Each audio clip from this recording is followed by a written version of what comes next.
Really never imagined that I'd have the opportunity to work in the sport. And I think kind of like now to look up into grandstands at races that I've been to as a fan, now working in it is like a really cool feeling. My name is Steph Carlin and I'm F1 Business Operations Director at McLaren.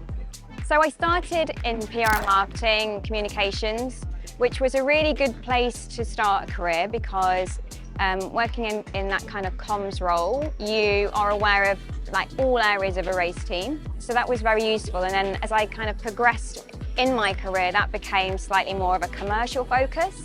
From there, I then kind of moved into working more closely with race engineers and team management, and then the role of team principal in an F1 Academy team. So it's kind of just evolved over time. So my role is quite broad. So I work both in the F1 team, but I also currently oversee our driver development program, which includes F1 Academy, looking after the progression of our junior drivers, working with their teams, working on their development programs, and helping identify and develop that talent is a big part of what I do. I think helping to identify the strengths and weaknesses of each driver and the personal traits that they take to the track with them is something that I really enjoy and take a lot of pleasure from.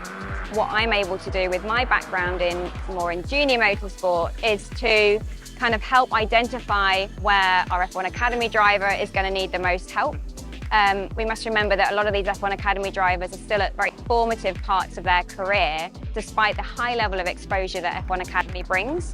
So it's kind of bridging that gap and making sure that we've got the right development program in place for them, while also making sure that we're activating all the commercial opportunities that F1 Academy presents that's really going to help these drivers take a step up in their career. The motorsport, as many sports, is quite high pressured and there's always so many things outside of your control.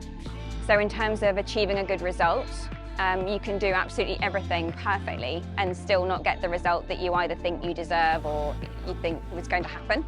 And we see that happen quite often. So, knowing that you've given your best and it hasn't always, delivered why is quite challenging.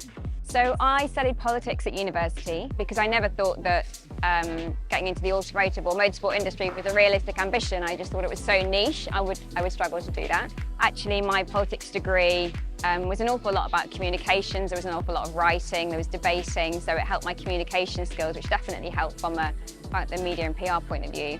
And that enabled me to get a job at the automotive industry in the UK, the Society of Motor Manufacturers. My degree definitely helped. And from there, being in the automotive industry, it was a slightly smaller step into motorsport. So there's many, many paths into the industry. And that's one thing I would always say, don't think that you can't, make your way into it. It probably kind of helped navigate my path slightly. What F1 Academy has done has accelerated the rate of female participation in all levels of motorsport. It has created like a shop window for that talent, I think, but it's also creating a huge amount of role model to the younger generation that can see what's possible.